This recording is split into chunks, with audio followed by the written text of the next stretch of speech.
On April the 3rd, we met here to condemn the change of power by force in Central Africa.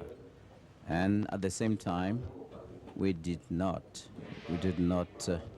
accept the self-proclaimed president because this was contrary to the principles of African Union.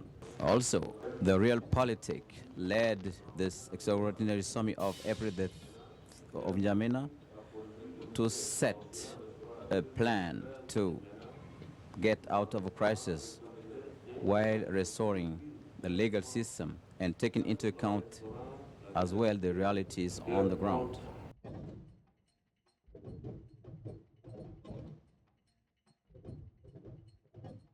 There was a very clear decision taken by the summit wherein it sent its ministers to go and convey the decision to the head of the Central African Republic illegally declared kind of government, to say that government cannot proceed, it must cease to exist. A team must be set up that must run the Central African Republic for not more than 18 months. And of course, he accepted the decision wholeheartedly, unconditionally.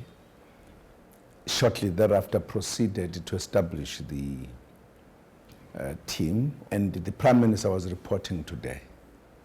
The region also has came up with the roadmap that actually indicates exactly what is going to be happening going forward.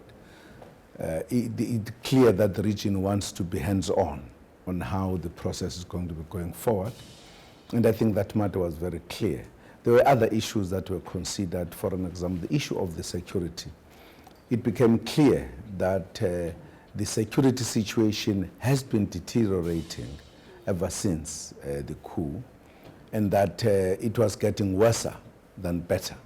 We had come to a point where that government was no longer there, and that's why we had taken a decision to withdraw. That ever since they've now made an impassioned call, we were going to consider this point, and of course we are also happy that the AU has been asked to request countries to come.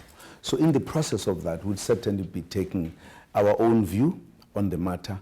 The fact of the matter is that there is a problem in the Central African Republic, and everybody, including those who are representing the African Republic, who were there, like the Prime Minister, they were part of those who were making this plea. So it's a matter that as a country will have to consider, particularly given the fact that our foreign policy says we need to have peace and stability in the continent, and that decision stands for South Africa, will play a part to ensure that this continent is peaceful, is stabilized.